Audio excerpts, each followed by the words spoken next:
ये वीडियो ना सिर्फ क्लास 10th वाले बल्कि class 9th to 12th her class का बच्चा इस वीडियो को देख सकता है। क्यों? क्योंकि आज के वीडियो में मैं टॉपर की आंसर शीट दिखाने वाला हूं और टॉपर की आंसर शीट सिर्फ दिखाने नहीं वाला बल्कि उसमें यह भी बताने वाला हूं कि उसने ऐसी क्या खास बात थी जो उसको पूरे नंबर मिल गए या अच्छे नंबर मिल गए और दूसरी तरफ आपके नंबर क्यों कट जाते हैं। तो ये बातें अगर आप नोट कर लो वो गलतियां सुधारने का एक मौका मिल जाएगा। अभी बहुत जल्दी एग्जाम आने वाले हैं आपके, तो उसमें ये कुछ बातें अगर आप फॉलो कर लेते हो तो आपके नंबर बहुत अच्छे आने वाले हैं। तो बिना किसी देरी के करते हैं शुरू। नमस्ते, मेरा नाम आशीष है। देखो बच्चों, ये क्लास 10th हिंदी कोर्स ए के टॉपर बच्चे की आंसर शीट है जो मैं अभी दिखाने वाला हूं, लेकिन इससे कोई फर्क नहीं पड़ता ये कौन सी क्लास का है क्योंकि मैं कॉमन बातें बताने वाला हूं। तो आप किसी भी क्लास में हैं, इससे कोई खास फर्क नहीं पड़ेगा। तो शुरुआत देखते हैं। देखो, शुरू में ही उसने एक अच्छा काम किया है कि उसने एक पोर्शन का नाम लिखा थोड़े बड़े अक्षरों में। बड़े अक्षरों में लिखने से एक अलग तरह से ही दिखना शुरू हो गया है। हालांकि उसने लाइन तो एक ही ली है लेकिन उस एक लाइन में थोड़ा बड़ा कर दिया जिससे वो एक पोर्शन अलग ही इंपैक्ट डाल रहा है या अलग ही दिख रहा है। इसके अलावा एक बात जो आप में से ज्यादातर नहीं करते वो ये कि कोई एमसीक्यू टाइप क्वेश्चंस हैं, जैसे ये भी सारे एमसीक्यू टाइप क्वेश्चंस ही हैं, तो एमसीक्यू टाइप क्वेश्चन का आप नंबर डालकर आ जाते हो। सिर्फ जैसे 1 लिखा, डी लिखा, बस इसके आगे ये नहीं लिखते, यानी वर्डिंग नहीं लिखते, शब्द नहीं लिखते। तो ये एक सबसे बड़ी कमी है कि इससे क्या होता है, आपको हो सकता है नंबर मिल जाए लेकिन एग्जामिनर पर इंपैक्ट, प्रभाव उतना नहीं डाल पाते जितना आपको डालना चाहिए था। मतलब आपको अच्छे नंबर मिल जाएंगे आगे अगर आप शुरू से ही उसका मन जीतने लग जाएं तब। तो इसका भी ध्यान रखना, जब भी कोई एमसीक्यू लिखना हो सिर्फ नंबर डालकर ना आए, उसके सामने उसकी वर्ड भी लिख दे। जो भी आंसर है, जो भी ऑप्शन आपने चूज किया है उसकी वर्डिंग भी सामने लिख दे तो बेहतर होगा। तो इस तरह से उसने इतने अच्छे तरीके से लिखा हुआ है और देखने से ही समझ में आ रहा है, देखो कितना अलग, कितना यूनिक पेपर है ना। और क्या खास बात है इसमें, और भी बातें देखते जाइए, सारी चीजें आपको एक एक करके बताने वाला हूं। देखो, एक खास बात यहां पर भी निकल के आई है, वो ये कि इसने थर्ड नंबर क्वेश्चन डाल दिया है लेकिन इसको लिखना था 4th।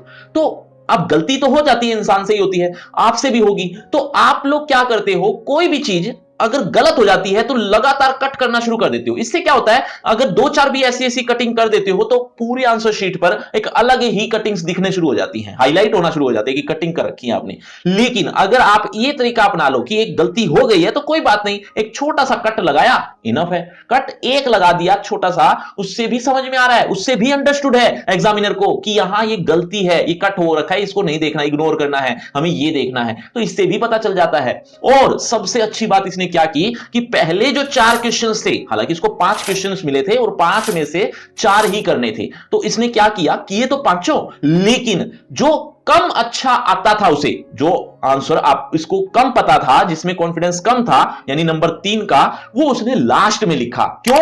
क्योंकि अगर नंबर कटे भी या गलत हो भी जाए तो ये वाला हो, ना कि ये 4 आपके शुरू के 4 थे, इसमें अगर पूरे नंबर मिल गए फिर 5वां गलत होता है तो हो जाए, कोई फर्क नहीं पड़ने वाला। तो ये एक अच्छी बात है, तो ऐसा आप भी कर सकते हैं। और क्या खास बात है इसकी, देखो ध्यान से देखोगे तो आपको हर प्रश्न के बाद एक लाइन का गैप देखने को मिलेगा। तो ये कितना अच्छा इंपैक्ट डाल रहा है, मतलब एक प्रेजेंटेशन खूब निखर कर आ रही है जिससे पता चल रहा है कि ये क्वेश्चन अलग है, ये क्वेश्चन अलग है। लेकिन कई बच्चे क्या करते हैं कि लगातार लिखते जाते हैं, हालांकि एग्जामिनर को समझ आ जाता है कि ये 8वां क्वेश्चन है, ये 9वां है, यहां से 9वां शुरू हो गया है, ये सब समझ में आ जाता है। लेकिन अगर उसको देखकर ही समझ में आया तो फिर क्या समझ में आया, बिना देखे भी अगर पता चले कि ये प्रश्न अलग है, वो प्रश्न अलग है, तो वो कितना अच्छा इंपैक्ट डालेगा। तो कहने का मतलब इस तरह से आप अलग अलग पोर्शन कर सकते हैं जिससे पता चलेगा कि आपके कौन सा क्वेश्चन कहां से स्टार्ट हो रहा है।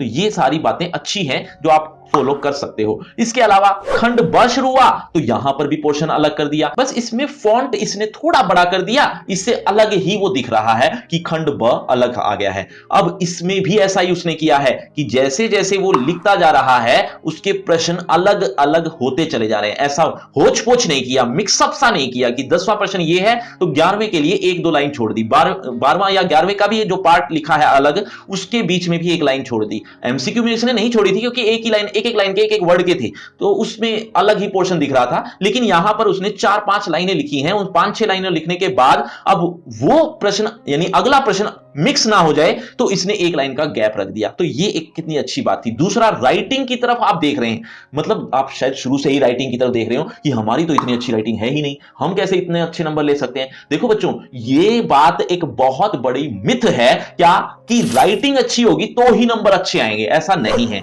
आप राइटिंग कम अच्छी भी कर लेना, लेकिन अगर साफ लिख दे, मतलब पता चले कि आप क्या लिख रहे हैं, इससे भी आपके नंबर अच्छे आ सकते हैं। मतलब राइटिंग खराब हो सकती है, कोई बड़ी बात नहीं है, बस जो लिख रहे हो एटलीस्ट वो तो आप समझा दो एग्जामिनर को, वो तो थोड़ा साफ साफ लिख दो, उतना तो आप कर ही सकते हो। खराब राइटिंग ही सही, कोई बात नहीं। तो ये एक बहुत बड़ा मिथ है कि आप ऐसी राइटिंग लिखोगे तो ही अच्छे नंबर मिलेंगे, ऐसा नहीं है बच्चों।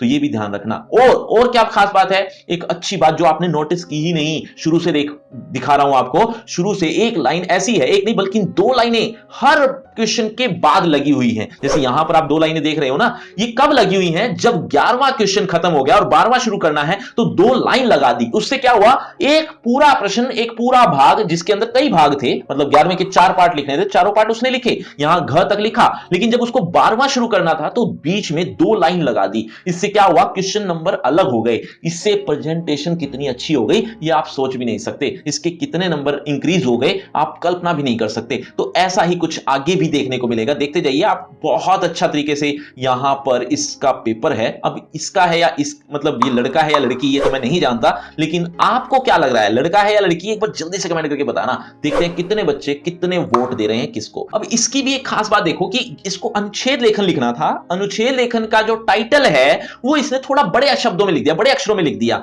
बड़ा फॉन्ट कर दिया थोड़ा, इससे टाइटल थोड़ा अलग ही निखर कर आ गया। अब बाकी का जो मैटर है उसने नीचे लिख दिया। कितनी अच्छी चीजें हैं ये, जो आप में से बहुत कम यूज करते होंगे। इसके बाद उसको पत्र लेखन लिखना है तो भी इसने एक अलग तरीके से लिख दिया। मतलब एक अलग तरीके का, मैं जो बार बार बोल रहा हूं वो दरअसल इसका हर प्रश्न के बीच में गैप देना है। मतलब होच पोच नहीं किया, मिक्सअप नहीं किया, बीच बीच में अगर लगा कि यहां पर लाइन छोड़ने से थोड़ा अलग दिख जाएगा, थोड़ा साफ सुथरा दिखेगा, तो इसने यहां पर लाइन छोड़ दी। इससे ही बहुत अच्छा निखर कर आ जाता है पेपर। तो ये एक अच्छी बात है। और क्या खास बात देखो, अगर इससे दो लाइन गलत हो गई तो इसने क्या किया, इसने एक ऐसा मतलब एक छोटी सी ब्रैकेट बनाई और ऐसा कट कर दिया। इससे हुआ क्या, इससे एग्जामिनर को अंडरस्टूड हो गया, मतलब वो समझ गया कि ये पार्ट इग्नोर करना, ये गलती से लिखा गया है। लेकिन नॉर्मल बच्चे क्या करते हैं, अगर गलती हो भी जाती या इस तरीके की गलती आ जाए सामने, तो वो क्या करेंगे, वो कुछ इस तरीके की कटिंग करना शुरू कर देते हैं। कटिंग तो ये भी हो गई,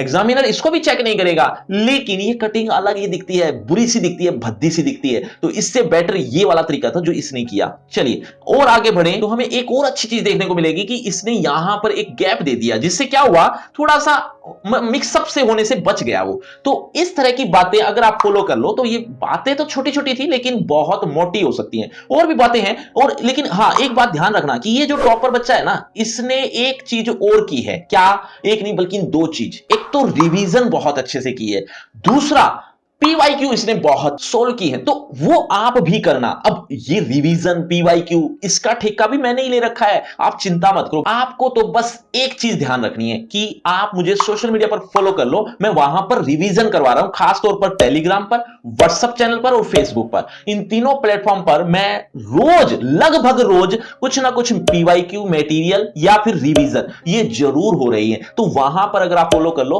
तो बहुत बेटरमेंट हो जाएगी आपकी। लेकिन इसका कोई चार्ज नहीं है, इसकी कोई फीस नहीं है, ये फ्री ऑफ कॉस्ट है। ये सारी चीजें, जितनी भी वीडियोस हैं, जितने भी चैनल्स हैं, जितने भी कोर्सेज हैं, सब फ्री हैं। कोर्स से ध्यान आया कि एक फ्री क्रैश कोर्स है जो आपकी क्लास से रिलेटेड है, जिसका लिंक डिस्क्रिप्शन बॉक्स में सबसे ऊपर मिल जाएगा। इसमें आपको आपकी क्लास से रिलेटेड एक ही पेज पर पूरा A to Z सिलेबस देखने को मिल जाएगा, आपको कहीं भी भटकने की जरूरत नहीं पड़ेगी। तो इस फ्री क्रैश कोर्स को भी जरूर देखना, लिंक आपको डिस्क्रिप्शन बॉक्स में सबसे ऊपर मिल जाएगा। और आपको ये आंसर शीट, ये पेपर कैसा लगा एक बार जरूर कमेंट बॉक्स में बताना। शुक्रिया, धन्यवाद।